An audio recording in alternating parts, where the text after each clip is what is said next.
देखिए, वैसे तो हर महीने में एक बार अमावस्या आती है, लेकिन साल की 2 अमावस्या सबसे महत्वपूर्ण मानी जाती है। एक है कार्तिक अमावस्या, जिसको हम दीपावली कहते हैं, और दूसरी है पितृ विसर्जन अमावस्या, जिसकी हम बात कर रहे हैं। तो पितृ विसर्जन अमावस्या का महत्व क्या है? देखिए, आश्विन मास के कृष्ण पक्ष का संबंध पितरों से होता है और आश्विन मास की अमावस्या को पितृ विसर्जन अमावस्या कहा जाता है। इस दिन धरती पर आए हुए पितरों को याद करके उनकी विदाई की जाती है।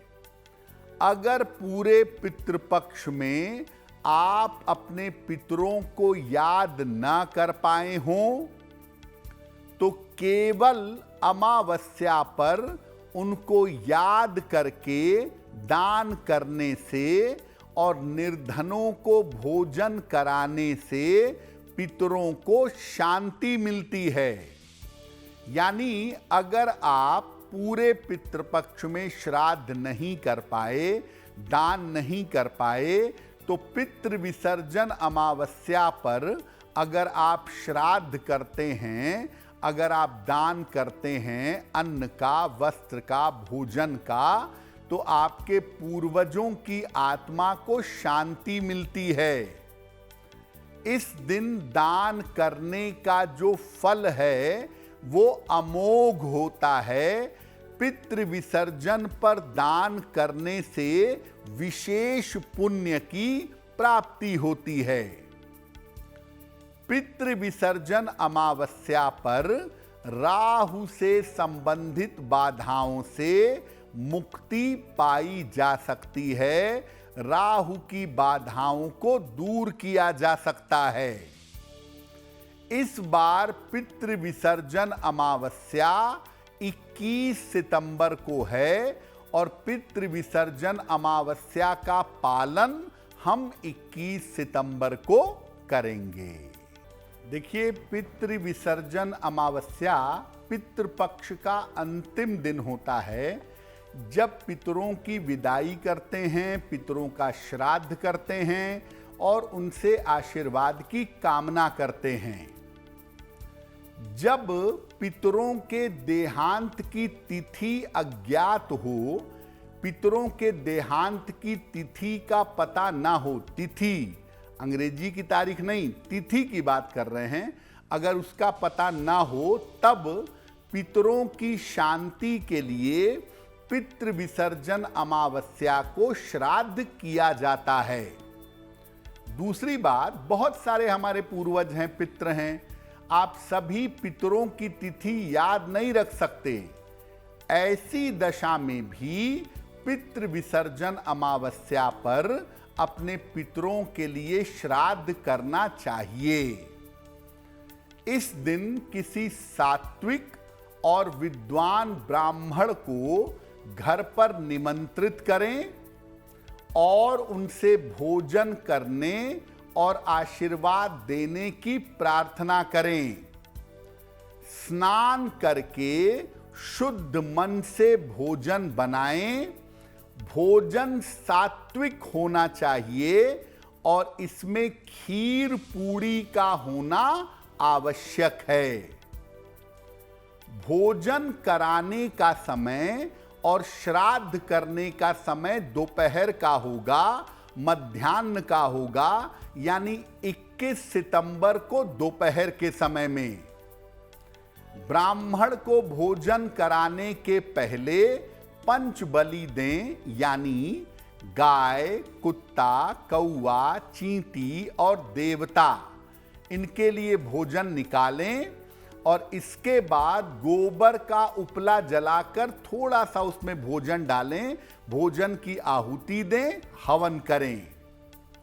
इसके बाद श्रद्धा पूर्वक ब्राह्मण को या निर्धन व्यक्ति को भोजन कराएं उनका तिलक करके दक्षिणा देकर, दान देकर उनको विदा करें। बाद में घर के सभी सदस्य एक साथ भोजन करें और पितरों की आत्मा की शांति के लिए प्रार्थना करें। तो पितृ विसर्जन अमावस्या पर सभी लोग घर के मिल करके पितरों के लिए प्रार्थना करेंगे, दान करेंगे, भोजन कराएंगे। ऐसा करने से निश्चित रूप से आपके पितरों की आत्मा को शांति मिलेगी और इसके साथ ही पितृपक्ष का समापन हो जाएगा। देखिए, राहु और केतु का बड़ा गहरा संबंध होता है आपके पूर्व जन्म से, आपके पूर्वजों से, पितरों से, और वो इस जीवन में रिफ्लेक्ट करता है, दिखाई देता है। अगर आपके लिए राहु समस्या का कारण बन रहा है या राहु आपके लिए परेशानी पैदा कर रहा है, तो पितृ विसर्जन अमावस्या पर राहु की समस्या को शांत कैसे करेंगे? उड़द की दाल, उड़द के बड़े, खीर और पूड़ी बनाइए। मध्य दोपहर में इसको अपने सामने एक थाल में या प्लेट में रख लें और उसके बाद प्रार्थना करें। इसके बाद राहु के मंत्र का जप करें।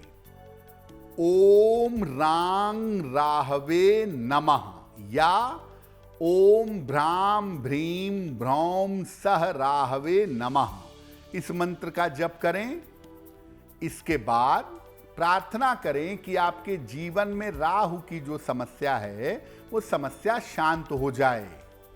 इस भोजन को किसी निर्धन व्यक्ति को दान कर देंगे और पितृ विसर्जन अमावस्या पर कुत्तों को ब्रेड, बिस्कुट, रोटी जो भी संभव हो थोड़ा सा खिलाइएगा तो अच्छा रहेगा।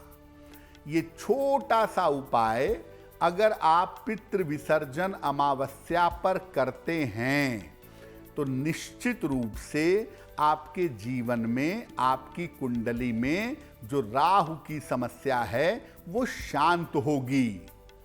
जैसा हम लगातार बता रहे हैं कि पितृ विसर्जन अमावस्या पर दान जरूर करना चाहिए, तो राहु की शांति के लिए उड़द की दाल का या उड़द की दाल की बनी वस्तुओं का दान करना सबसे ज्यादा बेहतर होगा। देखिए, ऐसा हो सकता है कि आपके पास धन ना हो, धन की कमी हो और आप दान नहीं कर पाएंगे, सक्षम नहीं हैं, किसी निर्धन को भोजन नहीं करा पाएंगे, स्वयं ही निर्धन हैं, तो पितरों का श्राद्ध कैसे करेंगे?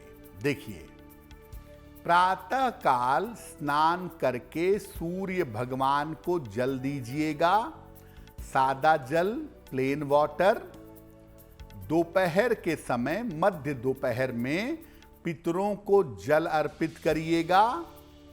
इसके बाद एकांत स्थान में जाइएगा, नदी के किनारे, जंगल में, अपने छत के कोने में, वहां जाकर दोनों हाथ ऊपर उठाकर प्रार्थना करिएगा। कहिएगा कि मैं केवल अपनी भावना और श्रद्धा ही समर्पित कर सकता हूं, मैं बिल्कुल असक्षम हूं, मेरे पास कुछ भी नहीं है, मैं केवल भावना और श्रद्धा दे सकता हूं, इसको स्वीकार करिए। इसके बाद अगर आप कर सकें, दबाव कोई नहीं है, तो आप गाय को हरा चारा खिला दीजिए। नहीं खिला पाते कोई बात नहीं, केवल प्रार्थना कर लीजिए। ऐसा करने से आपका श्राद्ध कर्म पूरी तरह से संपन्न होगा। ऐसा कोई नियम नहीं है कि आप कर्ज लेंगे और कर्ज लेके फिर अन्न वस्त्र का दान करेंगे या निर्धनों को भोजन कराएंगे। ऐसा कर्ज लेकर करने की कोई आवश्यकता नहीं है।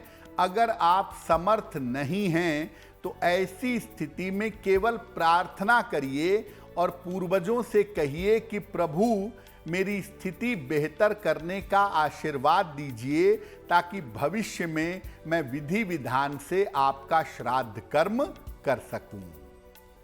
देखिए, अमावस्या का मतलब है जब सूर्य और चंद्रमा के बीच का अंतर शून्य हो जाए। चंद्रमा अस्त हो जाता है अमावस्या पर और सूर्य चंद्रमा एक ही राशि में एक ही डिग्री पर पहुंच जाते हैं। अमावस्या का दिन अशुभ नहीं होता, लेकिन चूंकि चंद्रमा की स्थिति बहुत अच्छी नहीं होती है, इसलिए नया काम करने में, शुभ काम करने में, मंगल काम करने में मना किया जाता है कि अमावस्या को शुभ और मंगल कार्य ना करें। लेकिन अगर आप अमावस्या को अपने घर की साफ सफाई करते हैं, घर की खराब चीज़ों को हटाते हैं और अमावस्या पर किसी निर्धन व्यक्ति को दान करते हैं, ऐसा हर अमावस्या पे करें तो आपके जीवन में सुख, शांति, समृद्धि आएगी और संपन्नता आएगी।